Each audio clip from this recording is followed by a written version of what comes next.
I'll be honest with you, I still can't sit on the left side of an airplane. Not after what happened on that flight to Phoenix. It's strange how a normal trip can turn into something you carry for the rest of your life. And every time I talk about this, my hands shake a little. Even now. Anyway, here's what happened. I realized something was wrong long before the lights went out. It wasn't the turbulence. It wasn't the weird temperature drops either. It was the man in seat 29A, or whatever he was pretending to be. This happened about 4 years ago. I was flying from Chicago to Phoenix for a work thing, the kind where you fly in, shake hands, pretend to care, and fly right back out. I booked a late flight around 11:40 p.m. because I wanted the airplane quiet. I actually liked nighttime flights back then. The airport was almost empty at that hour, just custodians pushing those loud yellow carts and a handful of tired travelers staring at their phones like zombies. The plane was one of those older Boeing 737s. Dim yellow bulbs, cramped seats, overhead bins that slammed too loud. You know the kind. My seat was 29C aisle. When I got to the row, the window seat, 29A, was occupied. At first I didn't think much of him. He was wearing a gray hoodie, head down, hands folded too neatly on his lap. Not moving, not adjusting, not scrolling. Just still. I remember thinking he looked like someone trying to sleep sitting upright, but he wasn't asleep. His breathing didn't match that. No rise, no fall, nothing. I put my bag up, sat down, buckled in. He didn't react, didn't glance, didn't even twitch. I figured he was just socially awkward. Airports are full of people like that. But then the plane took off, and things got weird. Maybe 10 minutes into the flight, I noticed something about his hands. They were too stiff, too flat, like they were placed in position rather than resting naturally. And his hoodie, the hood was pulled too far forward, shadowing his face completely, even though the cabin lights were still on. I couldn't see his chin, his nose, nothing. Just darkness. Every other passenger around us was doing normal things. Scrolling, flipping magazines, nodding off. But the man in 29A stayed perfectly still. About 40 minutes in, I felt a sudden cold hit my arm, like someone had opened a freezer right next to me. I turned. He had shifted, just a little. His head was now angled toward me inside that hood, even though I never saw him move. I whispered, "You okay, man?" No response, not even a breath. The cold got worse, sharp, metallic, almost like the air inside hospital corridors at night. The plane hit some turbulence then, light at first, then rough enough that the seatbelt sign dinged. People murmured. A few gasped quietly, but he didn't move. Not an inch, just that hood, angled toward me. After another jolt, the overhead lights flickered. That's when I saw his hand. It had shifted onto the armrest, but the fingers were bent backward, unnaturally far, like they didn't understand what direction fingers were supposed to go. I jerked my arm away, pressing against the aisle, and still, he didn't react. Around an hour into the flight, things went silent, completely, not like normal airplane quiet. This was wrong. No engines, no hum, no airflow, just heavy, suffocating silence. Everyone else kept chatting and adjusting and snacking like they didn't hear it, like nothing was different. But I heard it, or I guess I didn't hear anything. I turned to look at the man again.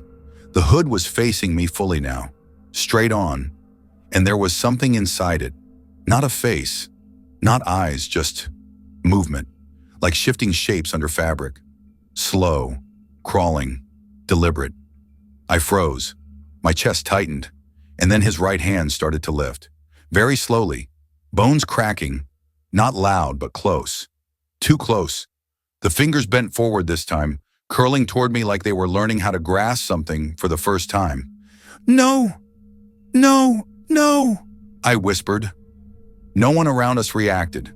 Not one person turned. A jolt of turbulence hit so hard my tray table popped open. The cabin lights went out, and in that pitch-black moment, something brushed my arm. Cold, thin, searching. I yanked away and practically jumped out of my seat. The flight attendant hurried toward me, backlit by the emergency strips on the floor. "Sir, are you okay? Please sit." I pointed at the window seat, at him, at the thing. "There's a man. He's not. He touched." She looked at the seat. Then she looked at me, and she whispered, "Sir, that seat is empty." I swear to God, my stomach dropped so hard I almost fainted. She turned her flashlight on the seat. Nothing. No hoodie. No person. Nothing. Just an empty seatbelt, neatly placed. But the armrest, it was ice cold. I could see my breath cloud when I leaned toward it. The plane lights flickered back on. Suddenly the engine noise returned. All at once, like someone unmuted reality. Passengers looked confused but calm. No one seemed to notice anything unusual. I sat back down, shaking, my heart hammering so loud I swear I could hear it. I didn't look at 29A again for the rest of the flight. I kept my eyes locked on the seat in front of me, whispering to myself, "It wasn't real. It wasn't real." But then we landed. Finally, safely. People stood up, gathering bags, stretching, talking. I slowly turned toward the window seat, just to confirm it was still empty. And that's when I saw it. In the condensation on the window, smudged from the inside, 4 long fingerprints pressed into the glass, trailing downward. Too long, too thin, too wrong. And you know what still haunts me? When I later checked my phone, I take a picture on every flight, just for the sky view. In one of the photos, seat 29A wasn't empty. Someone was sitting there, hood forward, hands folded. But the timestamp? The timestamp said the photo was taken before the plane even boarded, and I wasn't even inside yet.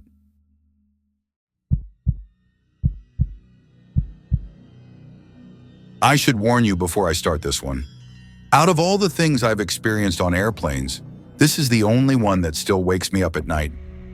And the messed up part? Nothing supernatural happened. At least, I don't think it did. This one was human, or close enough to human to terrify me. I knew something was wrong before we even took off, because the man in the seat across the aisle kept changing seats. Not once, not twice, but over a dozen times. And the craziest part? No one else seemed to notice or care. This happened in the summer of 2021 on an overnight flight from Miami to Denver. A long one, 3.5 hours. I'd been awake since 5 a.m. that day, and I remember thinking the flight would be the easiest part of my trip. Just put on some music, close my eyes, and crash. My seat was 17C, aisle seat on the right side. The plane was about 80% full, that weird in-between where you're hoping the seat beside you stays empty, but you're not optimistic. The cabin smelled like old leather and recycled air. That's normal. What wasn't normal was the man sitting in the 17A, across the aisle from me. Tall, skinny, shaved head, wearing a wrinkled button-down that looked damp, not from sweat. More like he'd been caught in the rain hours earlier and never dried off fully. I noticed him because he kept turning to look down the aisle. Not at the flight attendants, not at the bathroom. Just down the aisle, like he was waiting for someone. The boarding door closed, the safety demo started. That's when he stood up and moved to 18A, the row behind him.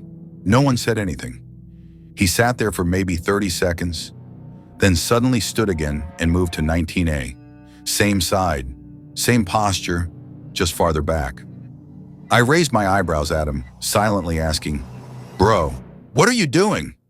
He didn't look at me, didn't look at anyone. He just kept scanning the aisle, over and over. By the time the plane began taxiing, he had changed to 20A, then 21A, then 22A. 5 seat changes in 3 minutes. I've flown a lot in my life and I've never seen anything like that. Most people who move seats do it once, maybe twice, and usually with the politeness of asking. Not this guy. He moved like he had a reason, a very specific one, and it wasn't comfort. I leaned toward the woman in 17B, middle seat next to me, and whispered, "You seeing this?" She looked confused. Then she glanced across the aisle and froze, because now the man was standing completely still in row 24, staring straight at us. Not blinking, not breathing, at least not that I could see, just staring. The woman beside me whispered, "What the hell?" But before either of us could say anything else, he slid into 24A, turned his head forward, and stared straight ahead like nothing happened. The plane took off. The cabin dimmed. People settled in, and the man kept moving. Every few minutes, he changed seats again.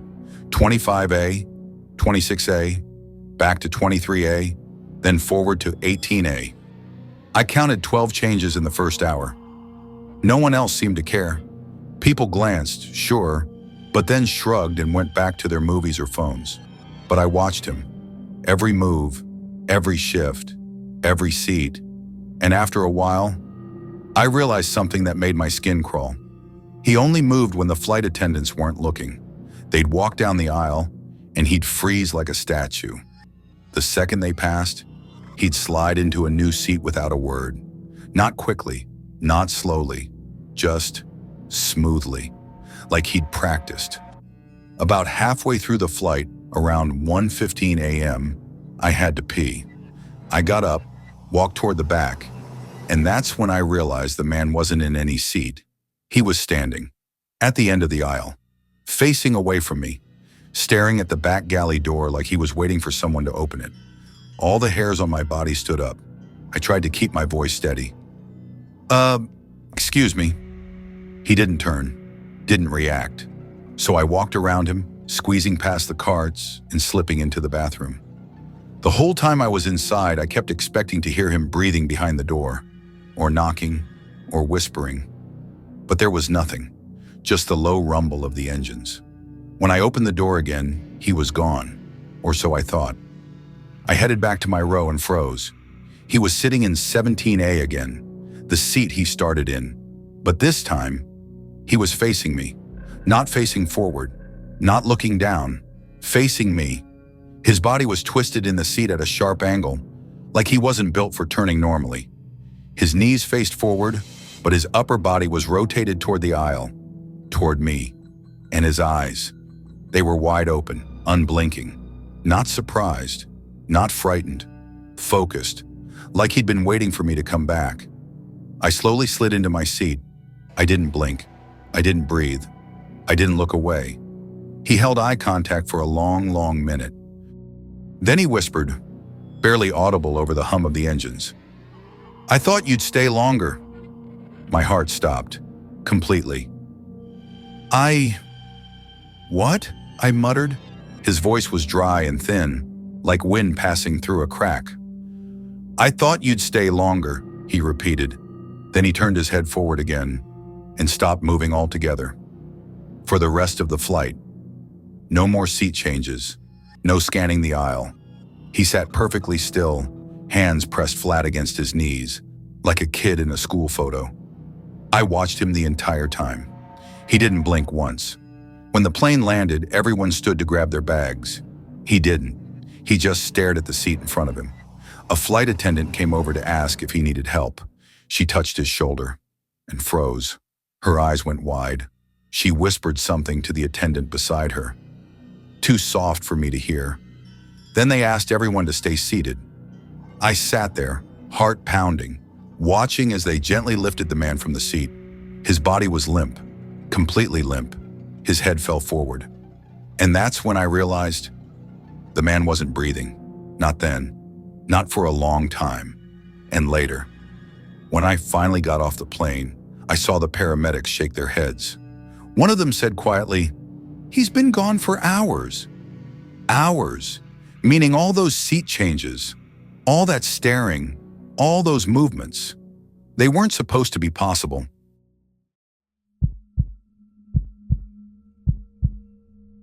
I don't tell this story much, not because it's unbelievable, but because every time I do, it brings back the sound. That slow, deliberate knocking from beneath my seat. Even now, when I close my eyes, I can still feel the vibration of it traveling up through the metal frame, into my legs, into my chest. Like whatever was down there, wanted me specifically, but I'm getting ahead of myself. Let me start at the beginning. I didn't hear the first knock until we were already in the air. At first, I thought it was luggage shifting in the cargo hold, but luggage doesn't knock, and it definitely doesn't knock in a pattern. This happened in early 2022. I was flying from Portland to Minneapolis, a late morning flight, around 10:15 a.m. Bright daylight, crowded airport, everything normal. Back then, I flew a lot, not for fun, for work, constant travel. So much that the airport felt more like home than my actual apartment. I remember being exhausted that morning. I barely slept. I got to the gate half an hour before boarding and sat there rubbing my eyes, listening to those overhead announcements nobody actually listens to. When we finally boarded, I got stuck with 33B, a middle seat in the very back. The kind of seat that always smells like old plastic and warm fabric. On my left was a teenager wearing headphones way too big for his head. On my right was an older woman knitting something bright yellow. We took off as usual. We hit light clouds. The drink cart rattled past. The usual routine. Nothing felt off yet. Nothing felt wrong. Wrong came later. About 30 minutes into the flight, I felt a small vibration under my feet. Soft. Barely there. Like someone tapping lightly from below. I ignored it at first. I've heard all kinds of noises on planes. Creaks, clicks, pressure changes, you name it. But then it happened again, this time clearer. 3 slow knocks. Tap, tap, tap, right under me. I lifted my feet off the floor. The knocking stopped. I put them down again. A few seconds later, tap, tap, tap. Not loud, not aggressive, more like a question. I looked around confused. The teenager beside me was asleep, slumped to one side. The knitting woman didn't seem to notice anything, so I pressed my hand against the seat frame near my knee. The vibration traveled directly into my palm. Someone, or something, was knocking from underneath the floor. I tried to brush it off. Maybe it was turbulence. Maybe something in the cargo area slid around. But then the knocking changed. It became faster, more insistent. Tap, tap, tap, tap, tap, tap. A rhythm, a pattern, almost like Morse code, but not any pattern I recognized. I leaned forward, trying to look down the aisle, but from row 33 the view is practically non-existent. You're tucked against the back wall, with only the flight attendant's jump seats behind you. I whispered to the knitting woman, "Hey, do you feel that?" She paused, needles midair. "Feel what?" As soon as she stopped talking, tap, tap, tap. She looked down at the floor, then at me. "No," she said softly. "I don't feel anything." But the way she said it, I'm still not convinced she was telling the truth. The knocking went quiet for about 10 minutes, long enough for me to convince myself that maybe it was gone. Then without warning, the entire bottom of my seat jolted upward, just a tiny bit, but enough to lift my thighs off the cushion for half a second. It felt like someone pushed up on the metal from below. Hard. I flinched and grabbed the armrest. The teenager woke up instantly, pulled off one headphone, and mumbled, "What happened?" I didn't answer. I couldn't, because right then, the knocking started again. But now it wasn't under my feet. It was directly under me, right beneath the cushion. Tap, tap, tap. Slow, precise, like knuckles on hollow metal. The plane hit a small bit of turbulence then, just enough to rattle overhead bins. But the knocking cut through all of it, clear, focused. I pressed my back against the seat, trying to lift myself away from the sound, but there was nowhere to go. It kept going, perfectly paced, not rushed, not frantic, intentional. Then something even worse happened. I felt the temperature drop, not around the cabin, just around me. The cushion under me got colder, the metal beneath my feet colder, the air colder. The teenager beside me rubbed his arms. Damn, why is it freezing suddenly? He felt it too. The knitting woman didn't react. She stared at her hand, suddenly very still, like she was forcing herself not to look at me. or at the floor. The knocking stopped. Silence. Then, something scraped under the seat, like fingernails dragging hard across metal. A long, slow, deliberate scrape. Scrap! It vibrated through the entire frame of my seat, up my spine, into the back of my teeth. I grabbed the seat in front of me and whispered, "Stop! Please, stop!" Another scrape. The movement traveled forward, under row 32, then row 31, then 30, heading toward the front of the cabin. Passengers shifted in their seats, mostly just reacting to the turbulence they assumed it was. But I knew better. I lifted my feet again. The knocking returned instantly. Tap, tap, tap, tap. Harder now, directly beneath me, like it was angry that I moved. I slammed my heels down in reflex, and the knocking stopped so abruptly it felt like the silence itself had weight. I didn't move for the rest of the flight, not even to adjust my back. I sat frozen, staring at the fabric pattern of the seat in front of me, counting the minutes until we landed. The scraping didn't return. The knocking slowed until it was barely felt. Eventually, it faded completely. Or maybe I just stopped feeling anything. I'm honestly not sure. When we landed, I waited until everyone else got off the plane. I told myself I just wanted space. But the truth is, I wanted to see under that seat. When the aisle cleared, I crouched down and leaned under row 33B. The metal frame was cold, ice cold, much colder than the rest of the cabin, and near the back bolt, the one that connects the seat to the floor, there were scratches, fresh scratches, 5 of them, deep, parallel, like fingernails. I snapped a picture on my phone, hands shaking, and hurried off the plane. 2 hours later, when I finally had the courage to look at the photo again, the scratches weren't there. Not in the picture. The bolt was clean, smooth, untouched. But here's the part that still keeps me awake. The audio recorded with the photo, apparently my phone captured a few seconds of sound, has something faint underneath the cabin noise. 3 slow knocks. Tap, tap, tap. And the timestamp says the recording was made while my phone was still in airplane mode, and I wasn't holding it.